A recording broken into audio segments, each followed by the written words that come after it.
IPMNation.com. This is Arthur James. You're listening to the local Outbreak show on IPM Nation.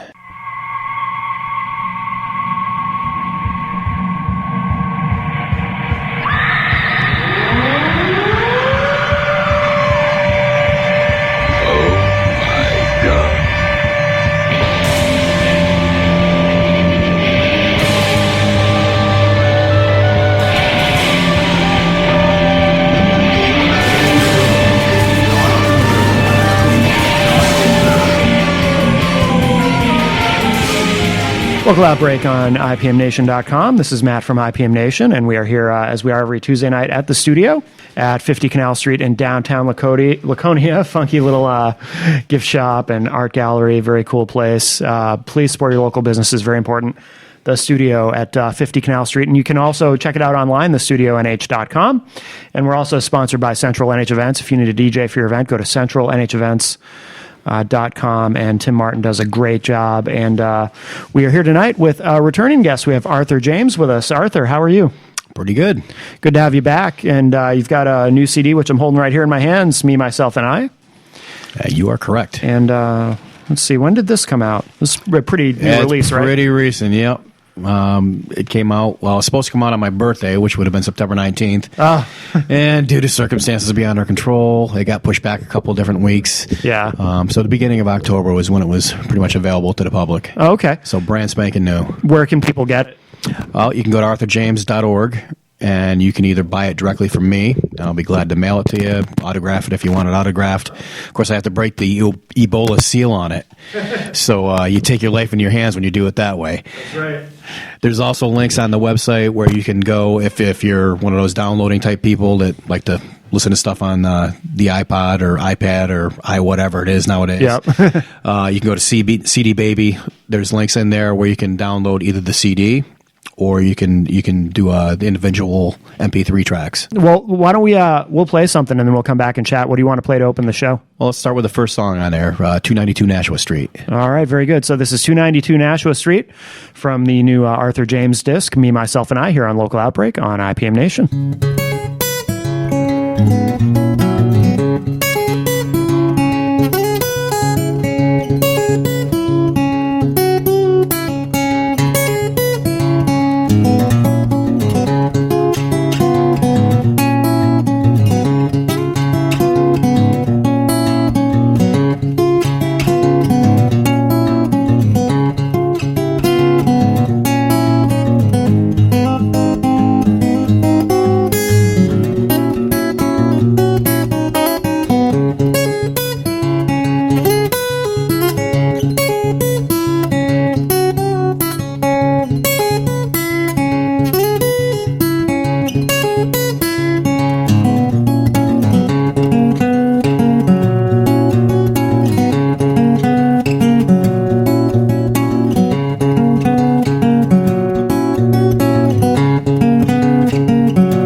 Local Outbreak on IPM Nation. We're here tonight with Arthur James, returning guest. You were here, and we figured out in January. Or January, you figured out. How many albums have you released? How many discs have you put out so far? I actually don't know. Really? Yeah. The talking point about this album is it's really my first official solo project. Oh, okay. I did release the Bigger Than Jesus record a couple years ago. But Yeah. that was basically a vanity project, which I did a limited pressing on. And once that was sold out, then that was all done. Oh, really? Okay. One song off of that album, which was the only song with words, Waiter, There's a Bomb in My Soup, actually made it to this one. Yeah. With me, again, re-recording it myself. Yeah. Because that was the whole concept of this album, was just me, myself, and I. And it's just pretty much what you hear. I wanted to bring the listener into pretty much the songwriting process. So it was almost like they were a fly on my guitar while I was writing the song and singing the song. Oh, okay. There's no overdubs on it except Really? for 2 songs. Wow. I added electric guitar parts just because I wanted them to sound like the genesis of what the song was supposed to be, because they're more band tracks. Okay. They were blues, and Things Ain't No Better. Okay. So those were the only 2 that I recorded any kind of an overdub on. Everything else is just me alone in a studio, darkly lit, singing into a microphone. Yeah. Wow. Very cool. We should mention too. I don't know. I can't remember if we did last time, but the Bigger Than Jesus. That's of course a reference to John Lennon's comment about Yes. the Beatles being bigger than genius, which some of the youngins who listen to the show might not realize. But of course, I want the youngins to be offended by it though, and Yes. report me to CNN, Fox News, any one of those will do. Who said? I can't believe I can't remember who said it. The secret to success is to offend the greatest number of people. Do you know who said that? No, but it sounds like Groucho Marx. No, it wasn't him. I don't know. I'll have to look it up after the show. I can't remember who said that now. Gene Simmons has quoted it many times, but he didn't say it originally. So, but yeah, I mean, back when Lennon said that, he got into a lot of trouble. Some people have no sense of humor. Yeah, well, the album cover of Bigger Than Jesus is me holding my little fingers up next to my action figure Jesus, which is all of 4 inches tall, holding a rubber chicken. Right. So if you don't see the sense of humor in that, I can't help you. That's awesome. Do you have a lot of instances where people don't get my humor? We are not amused, as they say. Yeah. Every now and then. Yeah. What do you do when you run into that? I laugh? just make another joke. If you got to explain a joke, then the person's not going to get it in the first place. Right, that's very true. Very true. What is because the first track that we played, the 292 Nashua Street, what is that referring to? That was just an instrumental that I wrote when I lived in a very bohemian place in Milford, New Hampshire. Okay. And it was pretty much your stereotypical starving artist type, one room apartment. Sure. It was one room, my mattress on the floor. All my stuff was in that one room. Then there's a little kitchenette off to the side, and then as you walk through the kitchenette, there was the bathroom. That was it. It was just like a railroad boxcar. Yeah, pretty much. And it was hanging over a cliff. So. Oh, really? Yeah. I could have died at any moment. We'll encourage people listening to this to go online and check out the album cover. I really like the album cover. You're standing in a covered bridge, and where was this taken? Bradford, New Hampshire. Okay. Yeah, there's a lot of covered bridges in New Hampshire. Yeah, there are. Yeah. I actually, even though I live in Warner, New Hampshire, I live closer to Bradford. I'm actually 10 miles away from real Warner. Okay. So even my zip code, my phone number, all that stuff is a Bradford exchange. Oh, okay. So that's 6 miles from my house, and we just drove down there.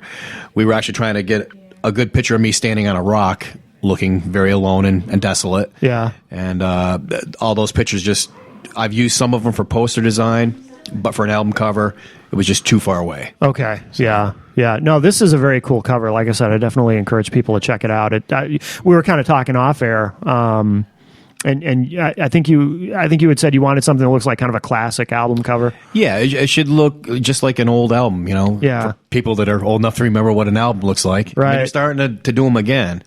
Yeah. Some of the bands out there, the guy from the White Stripes there, Jack White, he just released his new album on LP. Yeah. I believe he actually owns a record store himself. So I've heard that. Yeah. He's very retro. I think most things now actually do come out on vinyl and very limited pressings. Most major label stuff, anyway, because I know people who, and I'm sure you do too, who will, if they really like an artist, like they'll get the CD and the vinyl, and they might just never even open the vinyl. They'll just buy it just to have it and collect it. And, yeah. But you can also read the liner notes then. Yeah. Because even with that thing, if I don't put my readers on, I can't see what the hell I wrote. I was like, well, I designed it. I should know what's on there. But yeah. I think that's part of what's kept CDs, even because there is a a misconception people have that like CDs are dead, nobody buys CDs anymore, and it's really not true. I mean, obviously, people don't buy them as much as they did 5 or 10 years ago, but as with iTunes and whatnot and downloading, but CDs do still sell pretty well, and I think one of the reasons is because people, when they buy something, some people they like to. It's fun to read the liner notes, and that's always why I bought albums in the first place. Yeah. That's how you learned about artists in the old days, because all the stuff that I was listening to was stuff from the 60s and the 70s. Sure. Whether it was a blues artist or if it was, some of my favorite bands from the 60s. Yeah.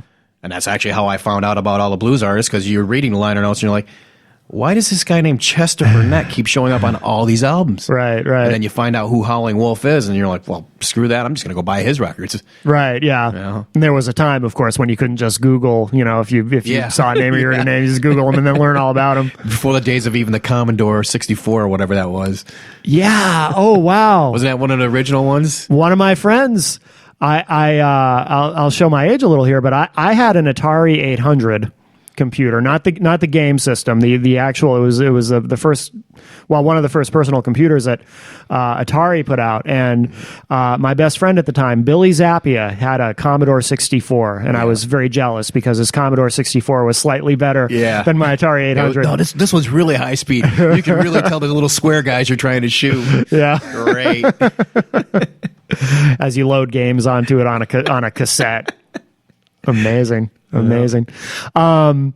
So the some of the material is that you've recorded prior to this is available online, but some of it's you mentioned that one album you did is out of print. Well, everything's out of print at this stage. Is okay. The problem is that all my CD manufacturing gets done through disc makers out of New Jersey. Yeah, and I've had a couple issues with them over the last couple of years, and what they've been doing is throwing out my masters. Well, throwing out everybody's masters. Oh. I'm like, why would you do that in the computer age? Yeah.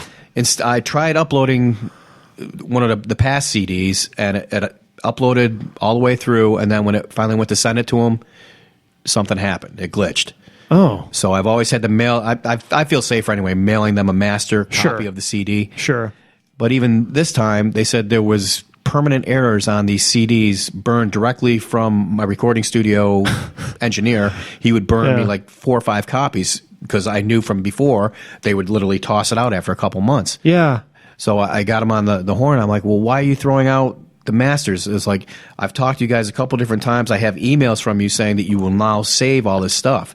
I said, if I do a huge burn on this newest album, are you just going to throw that master out too?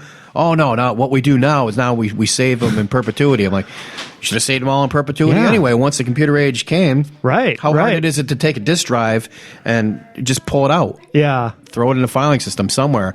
It's like when you know these guys are going to be continuously burning CDs and reordering, why would you not want to save that on file to make your customer's experience a lot easier? Right, of course. So that's what they saved a lot of the artwork, which I don't understand. If you can save the artwork, why can't you actually save the master? Because they have to burn it into their own computer system anyway. Right. And then they make their own master disk off of your master disk. Yeah. So even if they throw out my master disk, why don't they save theirs? Right, yeah. Because that's the one they're going to print off of in the first place. Right. Why is that not saved? Yeah. Yeah, that's bizarre. So nothing is available anymore. Wow. Except for the new album. Wow. It's always amazing when you hear about a business like that, though, isn't it? Where they just it's like they don't seem up to date, and they're one of the industry leaders, right? They're one of the main CD duplication companies in the world. Never mind America. Yeah, in the world. Whenever I hear a story like that, my first thought is always, I have a smartphone. I walk around with what is essentially a computer in my pocket all day, and yet, a business like that, like the example you just gave, still, they don't quite have this technology thing down. Yeah. It's kind of amazing. Where should people go for the current disc if they want to get that online? The easiest thing for people to do, I mean, I'm on social media sites, but I don't even bother sending people to those. Yeah.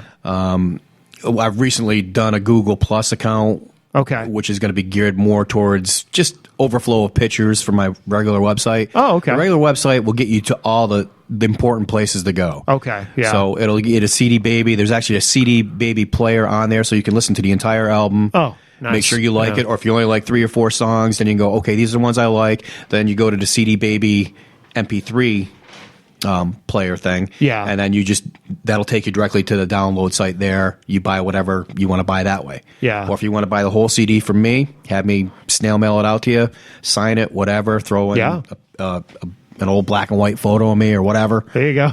Guitar pick. Yeah. I've done whatever people want. Oh, very cool. I'll try to give it to them. Yeah, that's awesome. Within reason. Right, of course. What is the website? Your it's main site? arthurjames.org. Okay, yeah, that's easy. It's funny. Not every artist thinks to do that, have like a central hub. A lot of guests that I have on the show do that, but a lot of them don't. They're just kind of like, oh, just Google us or whatever. And it's like, well, everybody, it used to be MySpace. And I went kicking and screaming into that because I originally had like a free website that was provided by my internet provider. Yeah. Of course, it was dial-up, so it was very limited. But you could at least post a calendar and some pictures and that kind of stuff. Yeah. So that was fine. Yeah. So then I went into MySpace, and that was okay for a while, except they kept making it harder and harder to put any information if you were a musician. And it was started by musicians and comics. Right. That's what MySpace originally was. Yeah. So then FaceSpace came along, and everyone went to that. This is the new platform. Yeah. And it's a great platform for sharing pictures and really getting stuff out speedy, quick, and fast. That whole instant messaging type thing that they do. Yeah. They do that well. It's a good platform because they don't let you edit hardly anything. Right. Again, for a musician, sucks. Yeah. Because you have to create an event, and then you have to go and you've got to hand pick through all your friends.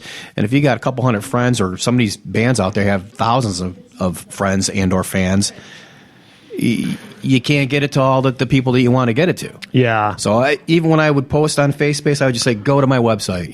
This is, if you need real information, that's where it's going to be. Right. And just try to make it as easy as possible for your fans. Exactly. Yeah. No, I think that's the key. Why don't we play another track? Again, we're talking about your new disc, Me, Myself, and I from Arthur James. What do you want to play next? Why don't we do Drowning on Dry Land, which was a remake of a previous band album. Okay. It was actually the title track off of my first Arthur James and Northbound album. Did we play that last time? You may have played that last time. I think we did, yeah, okay. We played the band version of that, so this is just, again, Me, Myself, and I. All right. Doing the song as it was kind of originally written. All right, very cool. So this is Drowning on Dry Land from Arthur James here on Local Outbreak on IPM Nation.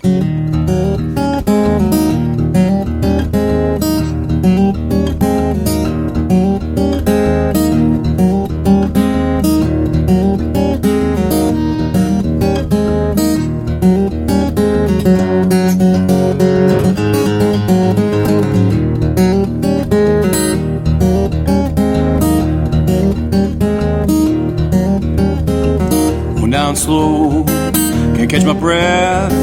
Going down for the third time, gonna be my death. No place to run, now, nothing I can do.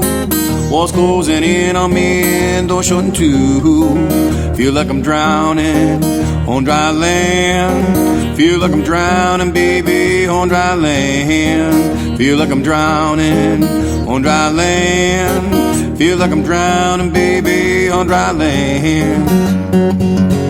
Yes, I'm sinking low.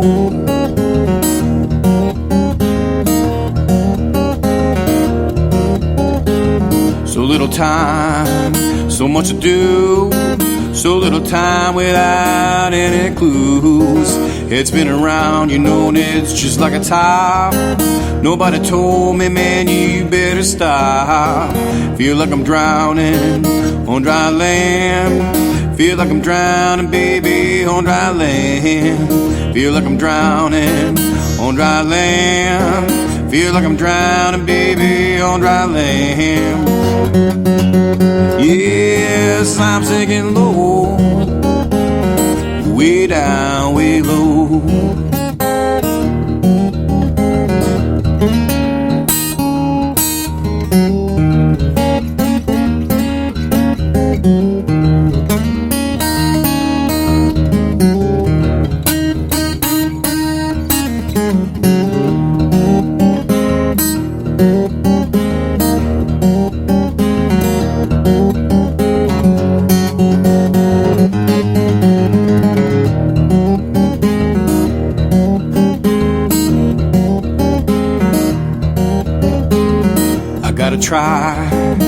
make a stand, scratch and claw through all that sand. No one gonna help me, better help myself. Put all my words up on the tallest shelf. Well, I can make it, you know I can. Don't wanna drown, baby, on dry land. Don't wanna drown, won't wanna drown, won't wanna drown, honey, I ain't going down. Ain't gonna drown on dry land. Oh no, not me. Ain't gonna drown. Oh no, not me.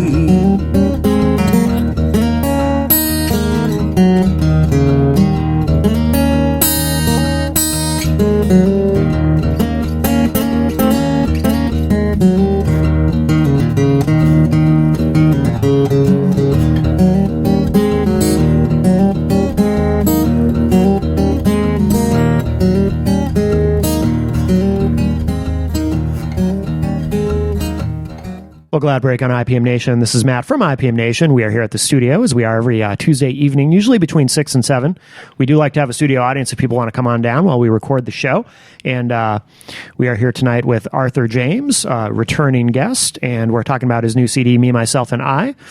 And what is your... I know we talked about this last time, but for the uninitiated, what is your live show like? I always describe my style as nouveau retro. Yeah. So it's always one foot is buried in the blues, and then I just try to get it as contemporary as possible. Yeah. A lot of people have an idea that blues is just this old, poor black guy on a porch. Right. Strumming a one-string instrument Yeah. and being sad, and that's not what blues is about at all. Yeah. So you try to keep it as contemporary, but I really revere all the old people, the Robert Johnsons, Sun Houses. Sure. All those guys, Muddy Waters, Howlin' Wolf, and I try to bring as much of their stuff up to date as possible. Yeah. While keeping it so the people that are blues fans or blues purists will not complain about that either. They'll go, oh, well, yeah, he's doing something a little bit different there, but yeah, that's true to the form. Yeah. Yeah. And that's what you always try to go for, and that's when I compete in like the International Blues Challenge that I'm going to be doing in January coming up. That's what they look for. They look for you need to be steeped in the tradition. Okay. They don't want you to be too rock and roll or too country or too folky with your whole approach to it. So that's how you get graded when you compete down there, which is it's going to be my third time going down there. Wow. Coming up. That was the other thing I did this summer, besides kind of getting to the point where I wanted to do this album. I started recording it in the summertime. Yeah. I was also competing in the Granite State Blues Challenge. So that's I've won that 3 times now. Once with the band, twice as a solo artist. Wow. And by winning that, then you get the right to go down to Memphis and compete down there in the International Blues Challenge. Very cool. Very cool. That's what I'm kind of gearing up towards now. With that event, because you mentioned they don't want you to be too much this or that. They're getting too far away from what it's supposed to be. Do you see people there competing who just kind of don't get it, or maybe they kind of do the opposite and do try to be something other than what they're sort of looking for? Some of my favorite bands down there were people who are actually taking it outside of that traditional form. Yeah. Right now, it's called the International Blues Challenge because it's the entire world. Yeah. And it's great to see that perspective. And what's been happening the last couple of years is they always have a showcase of all these international people. The first night, it's not even the night of the competition. It's the night before the competition starts. Okay. So you get to see a lot of these acts, and some of them you just kind of fall in love when you go to try to see them at the other clubs as they're competing. Oh, nice. Yeah. And there was a band that made it to the semifinals that they were straight out rock and roll. Yeah. I believe they were from Norway. There seems to be a really good Scandinavian blues scene, and the Germans are doing outstanding. No kidding. Every year, it's like the Germans are in either the solo duo finals or the band finals. I mean, they're great. And a lot of good Canadians as well. Yeah. So if you can stand your English with an accent with some of these acts, I mean, that's where they lose points a lot of times if they sound too affected in their vocals. Oh, no kidding. Then because that doesn't translate quite as well. Sure, But sure. some of them, the English is perfect. It's dead on. No kidding. You know, so they're staying true to that art form, but they're doing their own particular take on it. Yeah. And that Norwegian band was, like I said, they were playing straight ahead rock and roll, but it was all heavily blues influence, and Sure. I got it. Yeah. It hit me, and it certainly hit. The girl singer was just incredible. Yeah. I mean, you couldn't take your eyes off her. She was just hitting notes that were incredible, and she commanded the stage. Yeah. How many artists compete in this?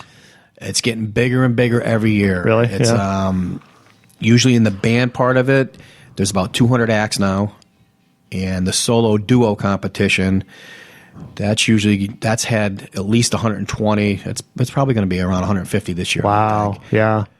That is big. So, what about the Granite State one? The Granite State Blues Challenge, that's still a small. They've been doing it for about 5 years now. Yeah. We won the first one. Maybe it's 4 years. 2011, I think, was when we went down, or maybe we won it in 2010. Went down because it's always in January or February is when you get down to Memphis, and you compete usually like 6 to 8 months out, so that you have time to raise some money. Okay.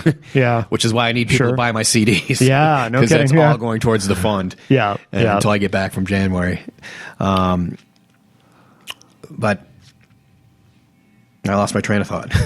Oh yeah, no, I was asking you how many people compete in the Granite State Blues Challenge. Yeah, in the Granite State, it's different every year. Okay, yeah. Sometimes there's a lot of people. There's been times where we've had to go through semifinals to get to the final part of it. Sure. But usually, like the blues solo artists and duo competition, because that's one category. Okay. Usually, only get between 3 and 4 people doing that. Yeah. This year it was 3, and it was myself, a blues fiddle player from Massachusetts, and then an acoustic duo from Vermont. Yeah. So the thing about the Granite State Blues Society is they accept applicants from anywhere. Okay. So if somebody came down from Maine, because there's not a lot of blues musicians in Maine, I know they do have their own competition up there, but that one's very sparse from my understanding. Oh, really? Like Yeah. literally, it's like one band against another band. Okay, this guy, you're a little bit better. You're going to go. So, it's kind of a limited competition. Sure. So they're always trying to get more, so that's why the Granite State tries to be all-encompassing. Yeah. Because Vermont doesn't actually have a blues society right now, as far as I know. Oh, okay. So a lot of them, they will come over, and one of the guys, Dave Keller, actually won it a couple years ago with his band. Dave Keller. Dave Keller's from Vermont. Okay, I was going to say that's he's outstanding. Familiar. Okay, I think I've heard him.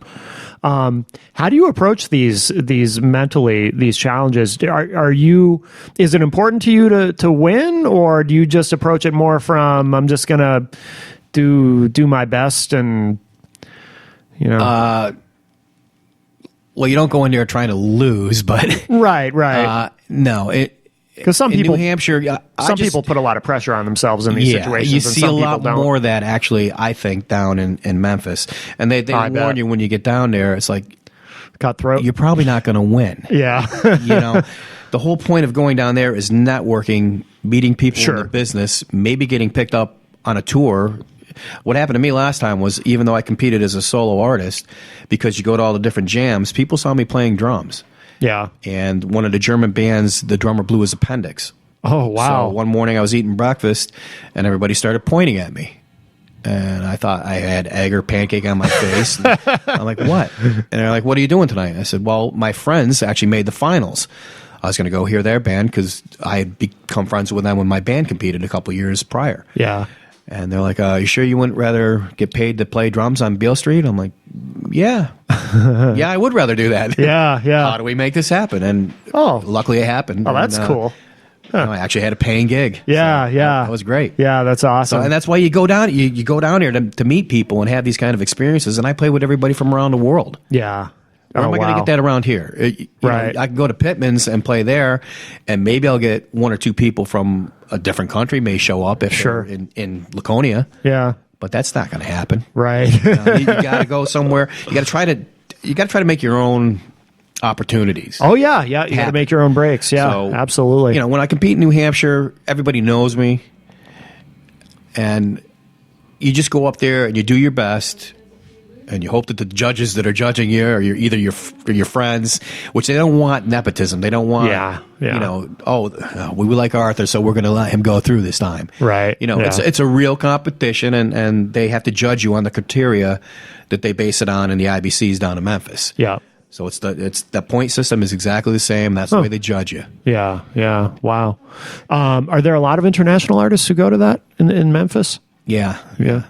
Interesting. And, that sounds certain really blues cool. societies, like I said, the Granite State Blues Society is pretty small. Yeah. There's not a lot of money in it right now. Most blues societies are not for profit. Sure. Yeah. But the artists that I see do better going to Memphis, they actually bring either the president or the vice president or secretary of their blues society. Oh. And they'll go down and they help network because they're handing out business cards, CDs, flyers to their websites. Anybody that's helping you, I mean, that's kind of what you want. Yeah, I mean, absolutely. now that I've been there a couple times, I know the ins and outs. I know where to go for the headquarters, where you put out all your swag. You try not to put it all out in one day because people just walk away with your entire thing. Right. So you got to pace yourself, and you got to know where all these places are. Yeah. So it's good to go down there a couple different times, get your feet wet, find out what the experience is. And for me, the 2 times that I've been there already has been the best musical experience of my life. Yeah. Yeah. So, I mean. Wow, that's awesome. Do you play a lot of shows here? I play all over New England. So, Yeah. Mostly New Hampshire still. Yeah. Right now, I'm just focusing on the solo stuff pretty much. Yeah. Yeah. I do some electric stuff. I just finished up my last band gig was last weekend. Oh, no kidding. So that's the last thing that I'm doing until I get back. Okay. Unless something literally falls in my lap, like a New Year's Eve gig. Sure. Or somebody wants me to play a wedding or party or bar mitzvah or whatever, and they want to pay a decent amount of money, then I'll go out and search for guys that do it. Right. I don't really have a regular staple band right now. Yeah. I have a bass player that I use most of the time, and then different drummers that will fill in. Sure. But everybody has their own requirements as far as how far they're going to travel, what they need to be paid, what time the gig ends so they can get home and go to sleep. If they can make their day job, if they can walk their dog, load the wood stove, whatever. Right. So for me, it's a lot easier doing solo at this point. Yeah, that makes sense. It's what's the ratio in terms of solo gigs versus band gigs? I mean, is it mostly solo gigs? In the summertime, it does get busy with the band stuff. Oh, okay. So usually I'll do like 5 or 6 band gigs during the course of the summer months. Yeah. And the rest are solo gigs. Yeah. And then a lot of times with solo stuff, I'll do stuff, Sunday brunches. Sometimes I'll go down and just be a featured artist. So I'll just play electric guitar and sing with whatever the house band is. Oh, okay. And that works out well, too. I got a couple of those things lined up as well. That's cool. So. Yeah, I mean, it must be nice to have that kind of versatility with what you do where you can, you can play in or participate in all these different configurations and, Yeah, and when I go to a jam where I'm maybe the featured guitar player or artist or whatever they want to call me for the day, what they'll usually do is they'll pass a hat around, so I'll still get paid. Right. A lot of times I make as much money doing that as I do playing with my regular band. Oh, no kidding. Oh, that's cool. When I do those things, those are usually down in Massachusetts. Yeah. So in northern Mass, in that Worcester area, there's a huge dance crowd down there, and it's actually a scene. They have a good blues scene.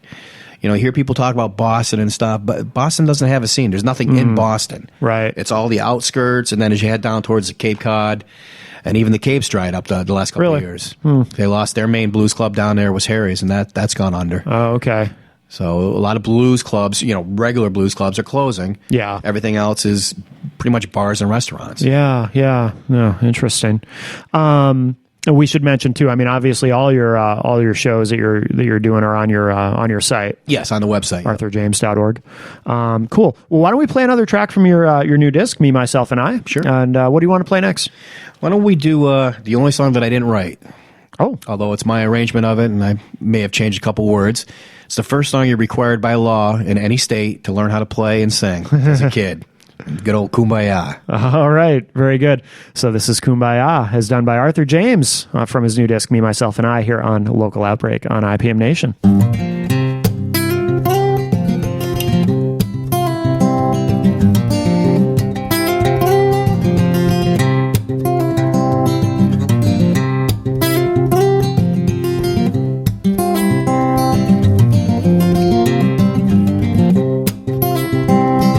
Kumbaya, my lord, kumbaya. Kumbaya, my lord, a little kumbaya.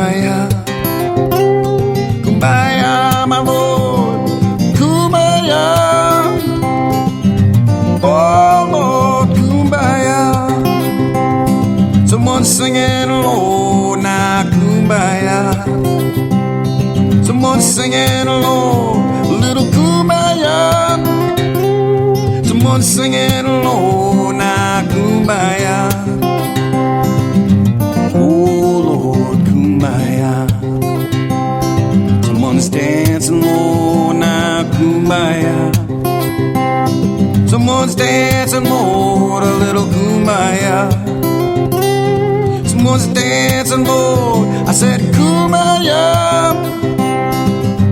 Oh, Lord, kumbaya.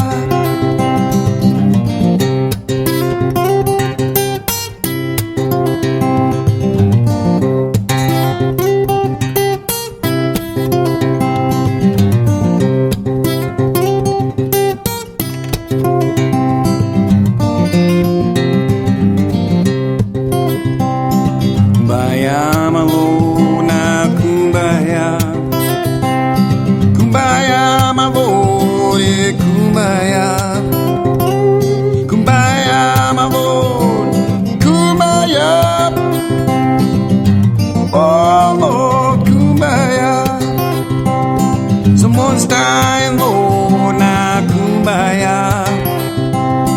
Someone's dying, Lord, kumbaya. Someone's dying, Lord, hey, kumbaya. Oh, Lord, kumbaya. Someone's living again, now kumbaya. Someone's living again, I said, hey, kumbaya. Someone's living again, kumbaya. Oh, Lord, kumbaya.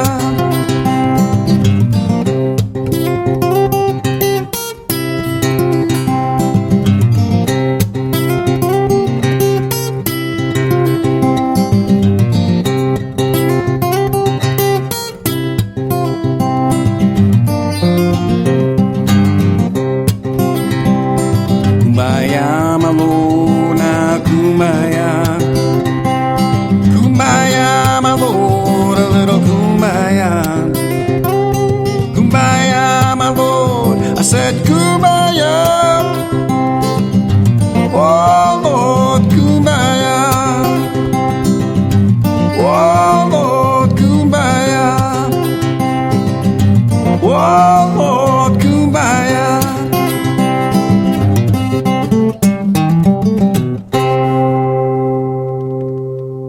Local Outbreak on IPM Nation. This is Matt from IPM Nation, and we are here tonight with Arthur James at the studio. And I do want to remind everybody, of course, the studio is at 50 Canal Street in downtown Laconia. Funky little gift shop and art gallery. The holidays are coming, so this is a good place to do your shopping. Very, very cool place. TheStudioNH.com is the website if you want to check it out online. Please support your local businesses. Very, very important. Speaking of local businesses, if you need a DJ for your event, you can hire Mr. Tim Martin. He does a phenomenal job and is a big part of what makes this show possible. From Tim Martin from Central NH Events, go to centralnhevents.com. I'll remind you, too, that we do archive all the episodes of Local Outbreak. For example, if you want to go back and listen to the first interview that I did here with Arthur, you can do that, ipmnation.com/local outbreak, all the way back to the beginning of the show. It's been about 5, almost 6 years now we've been doing this. So Arthur, thank you so much for joining us here tonight.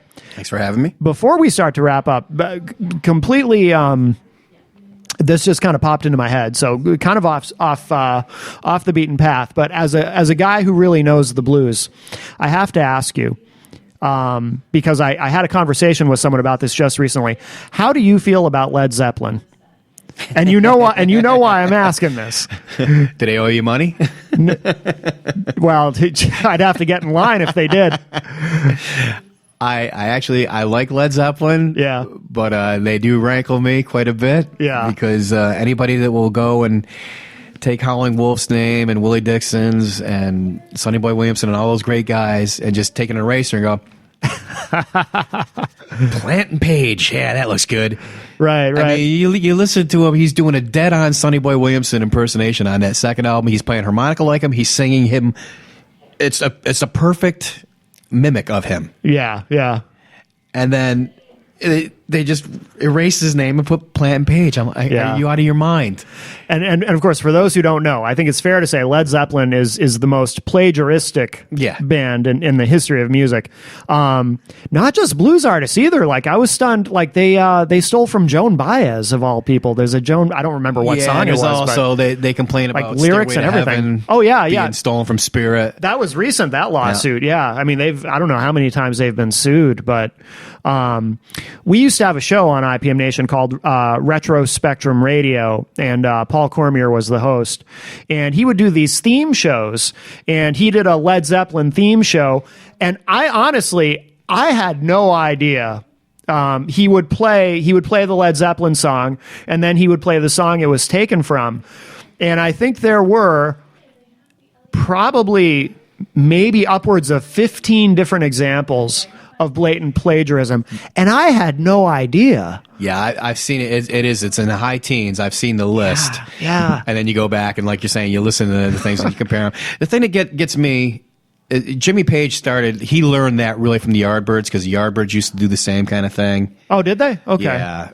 And that was par for the course for the day to a certain extent, especially with the British bands that were paying tribute to the blues artists of America that they really dug. Yeah. But by the late 60s, you already knew there was money to be made. So when there's money to be made, and then you're just all these guys that you supposedly respect, and Robert Plant is a genius with all that old blues stuff. Sure. He knows the most obscure of all the people. Yeah. Dating back to the early origins of blues, long before Robert Johnson and Son House even. Sure. So for a guy that's that knowledgeable to willingly just go, well, I'm not going to say anything. I'm just going to Plant and Page. I'll get it. Right. Come on. Come on. Yeah. So, I mean, I do like them. I like what they did on a lot of the songs even. Taking them and doing their own thing with it, however bombastic and overtly sexual it was. I mean, that's what the music was in that day. Yeah. So. Yeah. For that, I give him an A. For the stealing, I give him an F. Right. Somebody said to me once, well, what about Elvis? I mean, he did all these songs written by black musicians, and I'm like, yeah, but there's a big difference between, covering a song or recording a song that somebody else wrote and giving them credit. Yeah. And usually Elvis did. Stealing. Or, the thing was, like with that Kumbaya on there, nowadays you see it written as public domain. Yeah. Like I had to look it up. There's no copyright issues with this song. Right. So in the old days, you would see trad arranged by, when you could actually read it on an album cover again. Yeah. Like all the songs were trad arranged by. And they finally got out of that because that trad actually had a real name attached to it, but nobody, it was before the days of the computers, so no one wanted to take the time to look it up. Right. And then, half the guys were dead anyways. But if it was an old poor black guy in the South, they had no phone, no mailing address. Right. And he died, and his family is entitled to that money. None of that money was getting handed to anybody. Right. Willie Dixon was the guy that really went out of his way, and especially after all the Led Zeppelin stuff, because he had to sue him as well. He started the Blues Heaven Foundation or whatever. So that was to get the money to a lot of these families. Yeah. And Robert Johnson's family finally received some money. Good. Certainly, he's never been covered. Right. Jeez. There's somebody, this music industry guy, Michael Brandvold. He does a podcast that I listen to, and he was making a comment about how much fuzzy math and shady accounting there is in the music industry in general. He said more so than any other industry on earth. I'm a BMI registered performer. Yeah. You know how much money I've received from them so far for all my radio airplay and all that? 0.0. So, and you try to contact them, and you get basically an automated response. Yeah. And the phone numbers, they bounce you around, and then eventually you get hung up on. Yeah, I'm not surprised. And I've talked to other people that have been registered, like, oh, yeah, it took me almost 20 years before I even saw a check. Wow. I'm like, I know my stuff is played worldwide on different internet radio formats and regular radio stations, terrestrial stations. Yeah. So recently I've signed up that they finally have a program for songwriters. You have to be a songwriter. You have to be affiliated with BMI. Yeah. ASCAP also has one now, too. I think it's the Smiths are trying to keep up with the Joneses. Gotcha. Because both of them, I don't know if SESEC has one yet, but I'm sure they will. Okay. So if you're a songwriter and you're registered with that company, yeah, what you do is you log in your performances. If I play Joe's Barbecue place in, wherever. Yeah. Then I keep track of the songs that I wrote that I did that night. Like if I do 10 original songs, write them down. You chart it into their internet library thing there. You have to wait, again, the better part of 6 to 9 months. Sure. You're supposed to get a check. Interesting. So I've talked to guys that have done it and have gotten paid. Really? Good. And it does make a difference because now all the rooms that we're playing, it's not like the old days where you'd go in and somebody just give you, $75, $100. We're not going to tell the government about that. Right. Finally, sticking it to the man. Yeah. Even though you're still getting paid 1979 wages. It was $100 is $100. Yeah. Yeah. So nowadays, everyone is just, they're paying you by check or you're getting the 1099s at the end of the year. So, you're getting that $100, but guess what? You're not. Right. At the end of the year, when you get that 1099 come in, you go, wow, now I owe a lot more money. That gig was nowhere near as profitable as I thought it was. So if I do start seeing some of these checks coming in from BMI, I mean, that to me, that will start to help pay some of those taxes. So that my $100 actually becomes $100 again. What's the name of that service? Because I think I've seen that advertised. It's BMI online. Live is the one I'm affiliated with. Oh, okay. And I don't know what the one ASCAP is because I'm not affiliated with ASCAP. Okay. So if anyone from BMI is listening, please pay me. People who aren't musicians or have never had anything to do with with being in the music scene don't know. I think how hard it is, and how challenging it can be financially and whatnot. Yeah, so well, that's why I've gone solo. As much as I have. Yeah. That's the only way you can really kind of break even at the end of the year when you're going to get hit with those tax forms. Yeah, it's the economics of it. Yeah, absolutely. Well, Arthur, this has been great, and we'll the website again. It's arthurjames.org. .org. Okay, and that's got links to everything, and you can find out all your upcoming performances and all that. And we'll play one more track. You've got your new disc here, Me, Myself, and I, from Arthur James. And what do you want to play to wrap up the show? Let's close out with the last song. It's called Life, and it's another instrumental piece. Okay. It's one of those ones where I'm kind of thinking outside the blues box. There's a couple songs on the album that are a little bit different, like The Waiter, There's a Bomb in My Soup is more folky. Yeah. More of a protest type song. This song here is it's more like a new age blues, so relaxation type music, almost like Michael Hedges meets Leo Kottke. Oh, cool. That's what people should probably be reminded of when they listen to it. All right. Very good. All right. So this is Life from Arthur James here on Local Outbreak on IPMNation.com. Thanks, Arthur. Thanks for having me.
IPMNation.com.